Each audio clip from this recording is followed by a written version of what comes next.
Hey there, nerds. Welcome to the Jimmy Bonquist Show. And today we're going to try something a little new. I got Rainbolt, my right-hand man, and we're going to talk some posters. Say hey, Rainbolt. Hey, how's it going, everybody? If you're not familiar, Aaron Rainbolt is from Austin, Texas, which is like the heartbeat of all prints and all that stuff, which sucks because I'm obviously in Las Vegas, Nevada.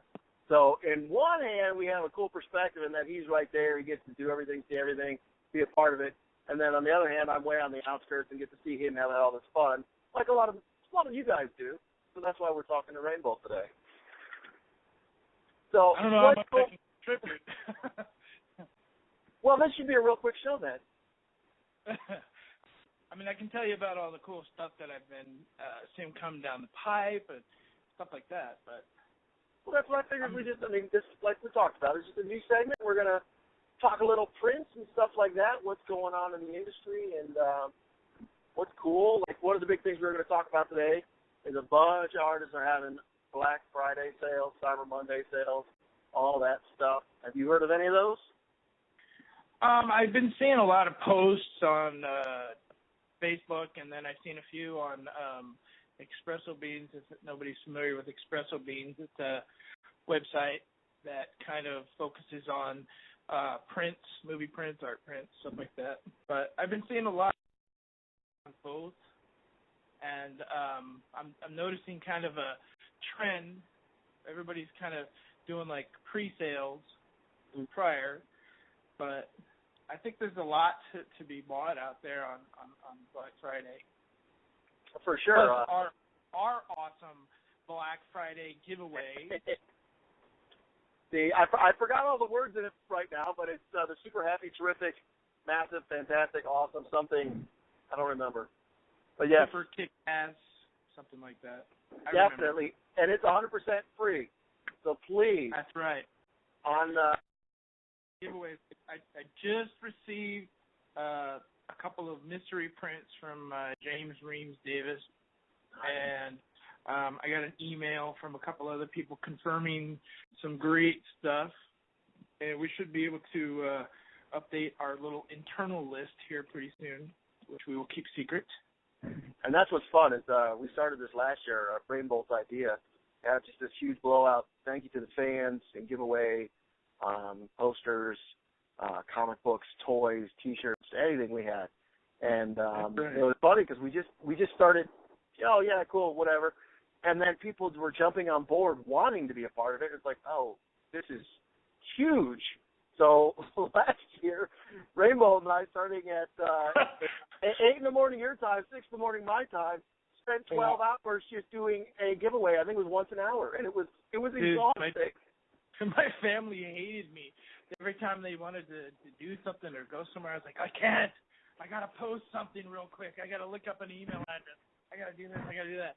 So I think we're going to maybe modify it a little bit this year. Kind of group it, please. Yes. If you did it last year, there's going to be some changes. If you didn't do it last year, please jump on board because it's a lot of fun.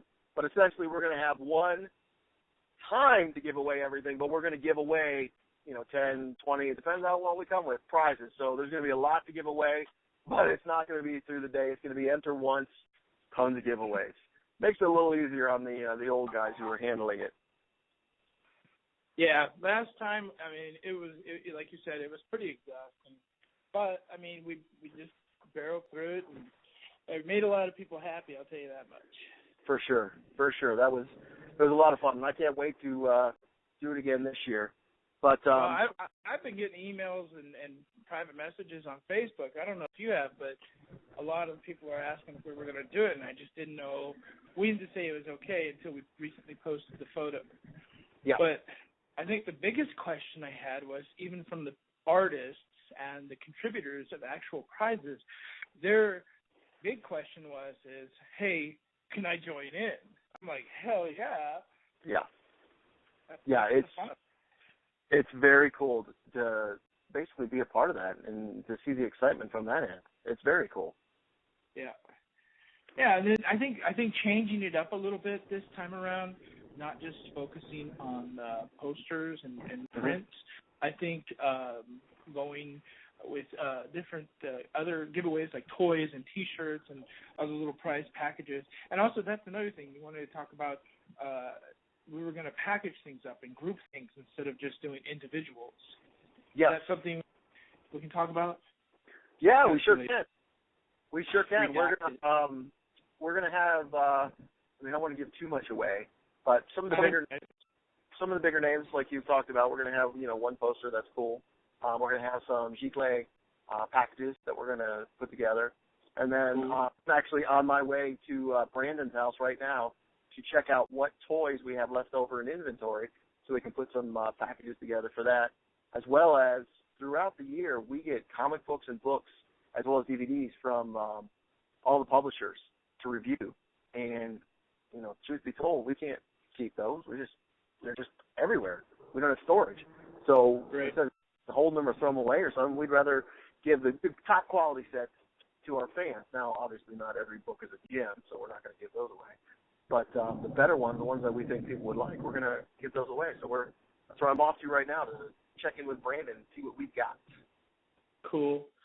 Yeah, I think people are going to just be so burned out with all the Black Friday sales and their families wanting to go shopping, or just they want to kind of relax from all the holiday hullabaloo, that they can just watch a football game and monitor online and just join in on the fun and see if they win something for free, completely free.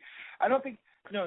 I think it was last year. No, we didn't charge for shipping. I think it was just kind of we took care of shipping on most of the stuff. A lot of the artists went ahead and just paid for shipping on things, and then the stuff that we actually had in hand, they actually took care of shipping, or we took care of shipping. Mm-hmm. Yeah. Good. Yeah. So it's for the people who enter. It is absolutely free, which it really is a big thank you from us, as well as the artists and stuff. It's a big thank you from us to all of our fans and all the people that support us through the year. So we're definitely happy to do that. Yeah, and I have to give a little shout out to Adam from Hero Complex, Adam Smasher. He is supposed to be kind of sending us a nice little care package for giveaways. I don't know exactly what's in there, but he said it's going to be, his words, a plethora of stuff. So that's awesome. And he's another one. They're going to have a Black Friday, Cyber Monday. I'm not exactly sure what it is. They're going to have a big sale. Right. They're going to have a big sale. And I just want to touch on that real quick, because I want to make sure we give our and guys, just so you know, and we're not excluding anybody, but a lot of times the people we're talking about, these are our favorite artists. There are a ton of artists out there. We're not saying they're bad, good, indifferent, whatever, but the ones that we're talking about, we either have a personal relationship with or we just really like their artwork. So we want to make sure that you know of them and then you check them out. Obviously, Adam isn't necessarily the artist in that one. He's the gallery owner, and he's such an awesome, nice guy. Had the fortune to meet him on my one trip to L.A. in 10 years. That was cool. But he's just a super nice guy. But also we have Gallery 1988 is going to be having a sale. Joshua Budich, Rice Cooper, James White, signalnoise.com. Mike Mitchell did this weird thing with, he released those 4 timed editions, and then he said he's going to have another sale. So I don't know what that's about. Then I just saw that Alex Pardee is going to have he does this every year, Brown Thursday sale, but he's actually going to start it on Wednesday, which is kind of, in my opinion, how Alex works. Kind of funny like that. Alex is crazy, man. Yeah, he's exactly. But that dude definitely just marches to his own drum beat, bro. He really does. Yeah, it's actually cool. I mean, I think most artists kind of do that, but yeah, it's funny like that. Exactly. So, any art prints or movie prints, and that's something I guess we should touch on, is, to be honest, when it comes to collecting this stuff, I'm the movie guy. I don't do gig posters. I don't really do art prints unless something really catches my eye. It's just because I love movies. That's what I do. That's what I love. So as we go along, that's what I talk about. How about you? Have you seen anything cool, or what is your main interest? I mean, and there's a lot of new stuff out there. I mean, I'm an art print and a movie person. I mean, I love movies. I'm not as much as a gig poster or person, but I recently was given a couple of prints for a Jack White show from Rob Jones. When I saw him recently, he had a couple of prints rolled up for me and handed to me. I didn't even see what they were. He just said, "Here you go, Rainbolt." And actually, he didn't say that. He said, "Hey, motherfucker, Rainbolt, here you go." Right. That's what he calls me. Sorry, man. That's what he calls me. And either way, I'm kind of digging the Jack White prints that he's been doing. I've noticed them. I've seen them. I just never really got into them, and I'm kind of getting into them. But, I mean, there's a lot of new prints out there. And, of course, everybody's been noticing the trend that follows art prints and movie prints. There's a trend of a lot of these private commissions. So there's not only a lot of these great shows going on, but these private commissions, some of these are just amazing. And I just can't say enough about how well some of these commissions are run. Like, I was actually lucky enough to get on a couple of these really amazing private commissions. Like, Elis had a recent private commission for a print called Summoning. And, God, I mean, the guy had some really major personal issues, and he came out of the gates, swinging. And some of his recent prints are just amazing. They're mostly art. Well, they're art prints, but they're just amazing. They're beautiful. He's got a lot of detail on his work, so I'm really excited about those. But there's been a lot of good movie prints that have been coming out too. I mean, even from Mondo. Mondo's been pumping out a lot of Kevin Tong stuff, and kind of excited about that. The Batman show that they did recently, I've been noticing a lot of prints for sale through Mondo. Like, I think they did it in 3 waves this time around. But noticed a lot of really neat prints that I didn't notice at the show. And so I'm kind of seeing them pop up here and there. And I'm kind of like, I'm not a big superhero fan. I know you probably just hate me for that. But I'm not a big comic book superhero fan, let's just say. But I've been really stoked about these Batman prints, especially Kevin Tong. There's been another handful of artists that have just kind of opened my eyes to new things. Yeah, I'll be honest. I kind of, every time I think I'm done buying Mondo, just because I've got so many like you, it's like they release something, then I'm like, oh, man. And Kevin Tong, he had, I thought his Batman Begins and his Dark Knight with the Joker were 2 phenomenal prints. And then I really enjoyed, going back to Alex Pardee, his Batman one with Man Bat. I can't stand awesome. Man Bat as a villain, but I really like the look of that one. It was really cool. Yeah, and then also, of course, you got to give the props to Jason Edmondson, man. That guy he's a machine, dude. I mean, he reminds me of Yul Brynner in that old Western movie where he was like an actual machine. I'm waiting for his face to pop out. Westworld, Because the guy is just like, he just churns out art, and it's not just like shit. It's like really, really good stuff. I know he does a lot.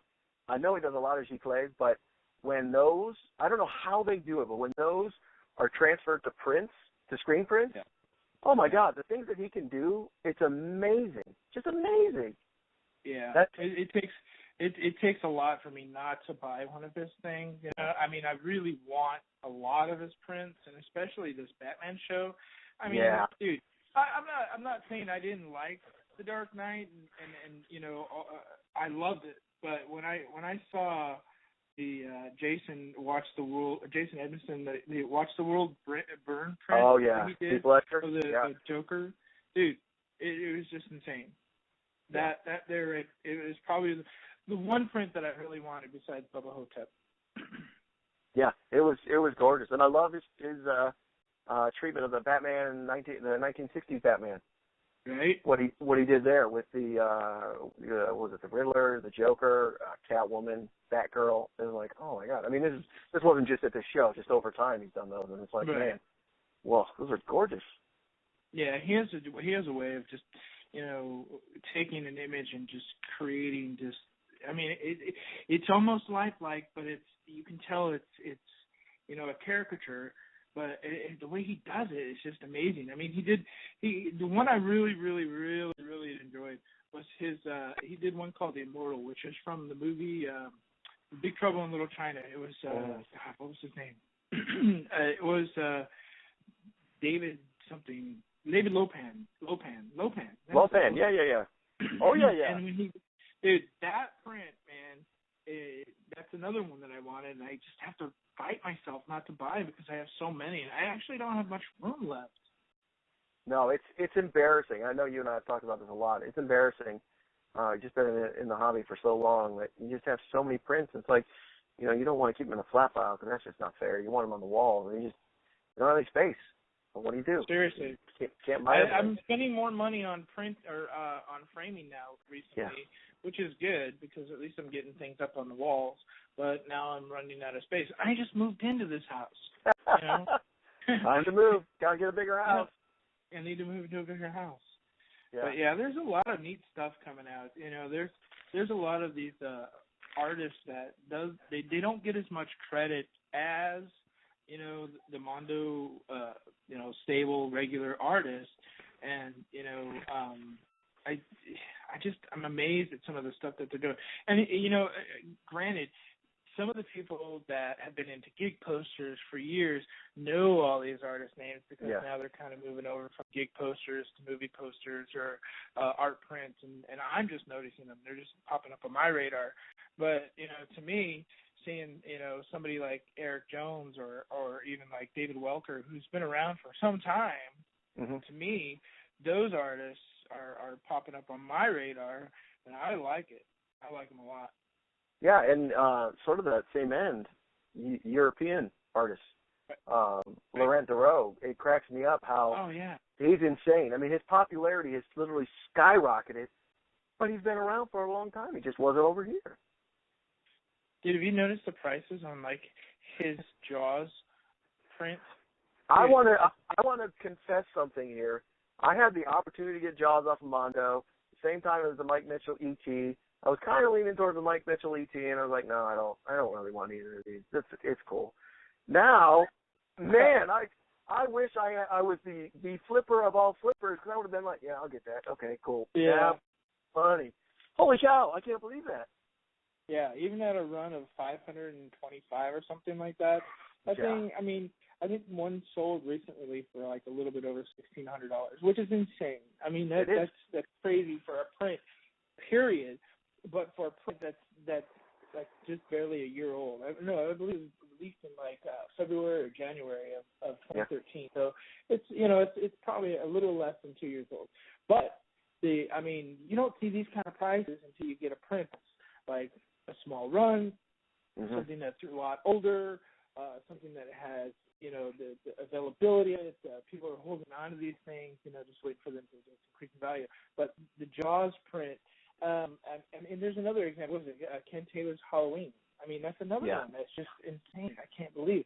I mean, granted, these are amazing pieces of work, but I think they've grabbed onto a lot of the pop culture that people may have grown up with, and they've struck a nerve, and people just want. What was it? Sorry, go ahead. No, I was going to say I understand Halloween a little better because that was a special screening in L.A. that you had to be at. Because I remember Drew Marvick, one of our friends, he got to go to that screening, and I'm like, dude, just get me anything, whatever you can get me, get it. And he wasn't able, he couldn't get it. They wouldn't let him. You had to be there. So I was like, oh man, darn it. But yeah, that's a beautiful one. Well, I think everybody sits there, and I think for the last 2 years, everybody's like, oh man, posters and art, there's just like this bubble, and it's gonna burst.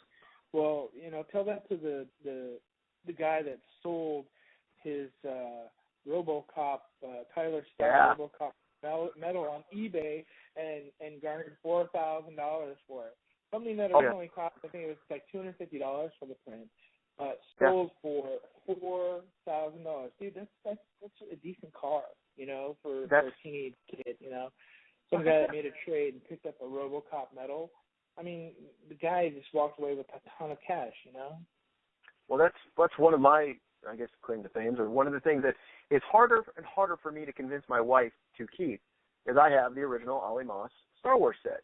And I got Ooh. it because I love Star Wars. It was the second print I got from Mondo, the first one being the Eric Tan Tron set. And Oh, yeah. I went on, and I was kind of nervous about it because it was my first Star Wars poster, limited edition. I never thought I'd spend, $50 per print on a poster. So I was like, $50, I got to convince my wife and all this, or hide it, whatever. And I got on.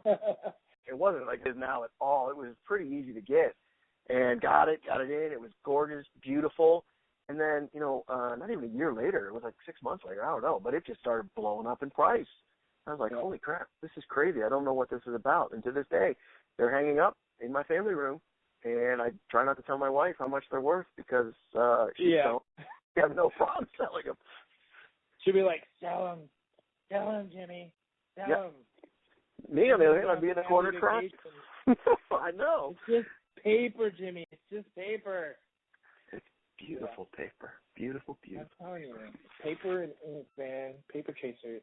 But that's the other thing. On the flip side, you have, I keep getting this on Espresso Beans too, where, I have prints that I have up for trade or sale or whatever, and, it just depends on how I'm in the mood or what's going on. But you'll get somebody who got a brand new release, like I was looking for Back to the Future 3, and they hadn't even dropped on Mondo. And I don't know how many people approached me wanting me to trade my Iron Man 2 from Tyler Stout for Lorentz Back to the Future 3. And I'm like, you have got to be kidding me. No way. That just came out. I'm not trading something that's, a gem for that. Get out of here. Yeah. And it's just, to me, it's the way the hobby's gone is you have these new people coming in and they think that they can sort of, quote unquote, scam, in my opinion. Like, get out of here. Yeah.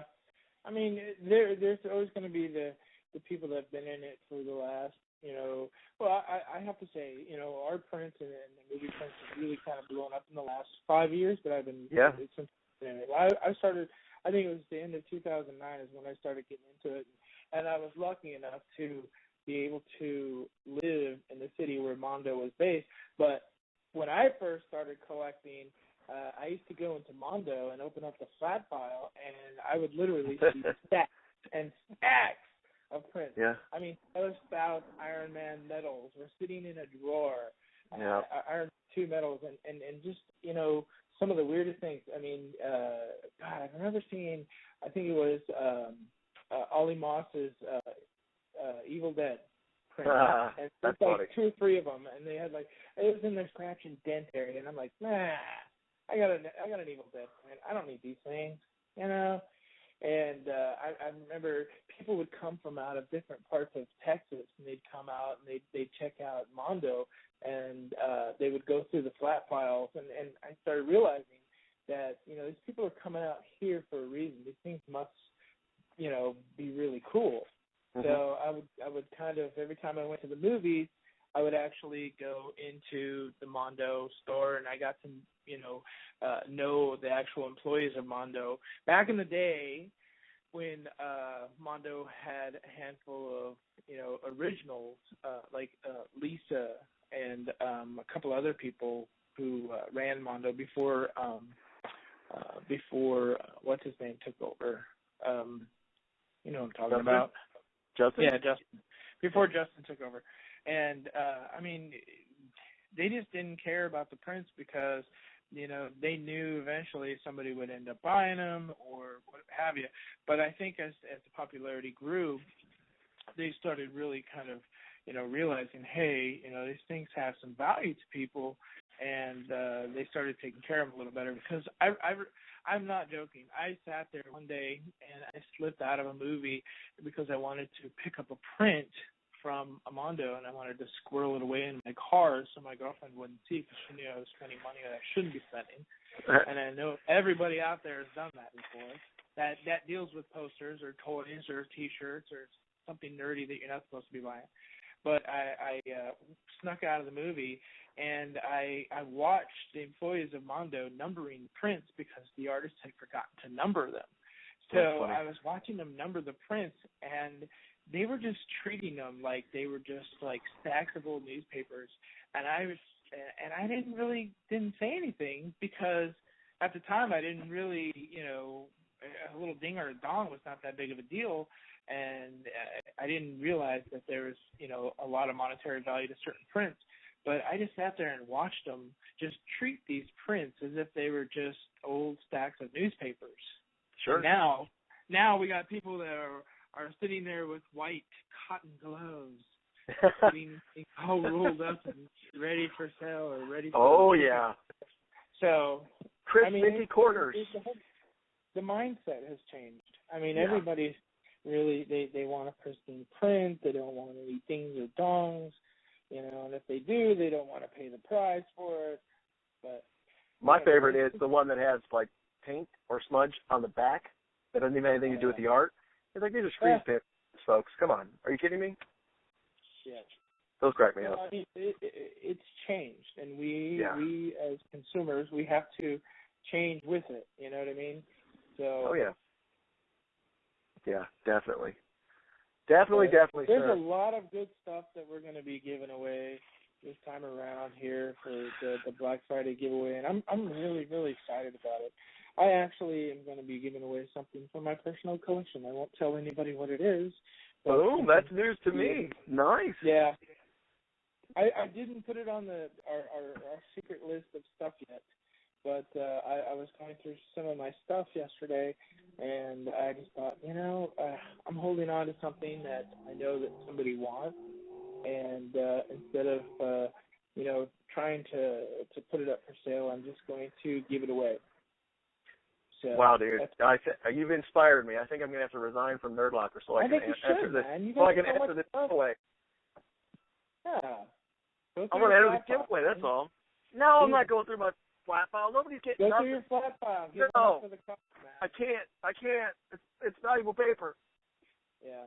All right, dude. I will go through. What? Yeah. I didn't say which Star Wars. I've got a Blade Runner with a little Rainbolt on a helmet I might give away now. Oh, you hurt me, dude. Yeah. You hurt me. That is one of my favorite posters, by the way, because I actually know the person whose name is on the helmet. That's awesome. I know, dude. It's so weird. It's funny. It's because recently I was in one of the Facebook groups, and someone was posting, "Hey, what's a Rainbolt?" Because they didn't know who I was, and you see the name Rainbolt very clearly in this poster. And so he was kind of posting, he was like, "What's a Rainbolt?" And somebody was like, "Do I really have to answer this question?" And then they're like, calling Aaron Rainbolt. Oh, how did I miss this? That's awesome. Yeah, it kind of felt weird, but it was kind of cool in its own right. So that's cool. It's bizarre. That's very cool, sir. James. Well, he's amazing. Oh, I was just gonna tell you real quick. James has been super busy with a lot of art prints or movie prints recently, and I know that he's working on some private commissions for people. I don't know exactly what it is or anything like that, but if you know of an artist that you feel like can work, and you have a lot of other people that may be interested in that particular artist, there's no reason why you shouldn't reach out to that artist, because a lot of times, a lot of these artists don't always have shows, and there's a lot of free time, and there's no reason why they wouldn't do a private commission for people. So reach out. Worst I can say is no. That's right. And be respectful, because I've heard a lot of people sort of get pissed off and stuff. It's like, no, dude, be respectful of the artist, please. Yeah. So, but that's a good point. Don't forget, Friday, our huge giveaway. Check out all our friends and their sales and stuff. But I did want to do a quick rundown with Dark Hall Mansion is having another Charlie Brown coming out, Charlie Brown Christmas, which actually looks really, really cool. I'm kind of excited about that. The other one, Gray Matter Art. You and I think are both fans of new companies doing startup with quality posters. And they've done a really good job. They got a 4-part Texas Chainsaw Massacre series coming out. Sadly, again, something I can't purchase because of my 5-year-old and 8-year-old. But first one up, I think, is Florian Bertmer. So it was a pretty good interpretation of one of the more scarier scenes in the first movie. So check them out. But keep your eyes open, man. Artists releasing prints nonstop, and that's what's cool. Is I think artists are doing a lot of solo things and not necessarily relying on companies right now. And that's really cool, getting the power in the artist's hands. I like that. Big fan of that. So, Rainbolt, thank you very much. First episode in the can. Any last comments? No, none whatsoever. I'm cool, man. I appreciate you giving me the opportunity to just kind of do what I do all day long, and that's just talk. Man, I'm going to abuse you more. We're going to do this like once a day. I'll talk to you tomorrow, man. You know, we're hope to do this about once a week, folks, so we can just talk about art stuff, but whenever we can, because Rainbolt, I love this stuff, and we're great friends, so it's nice to be able to talk about things we like with people we like. Hopefully you enjoy what we're talking about. Hit us up with suggestions, any kind of comments, anything within the art world that you want to talk about. We will talk about it. You can catch it on Nerd Locker or the Jimmy Palmquist Show. Hit us up. Let us know. Other than that, have a nerd week.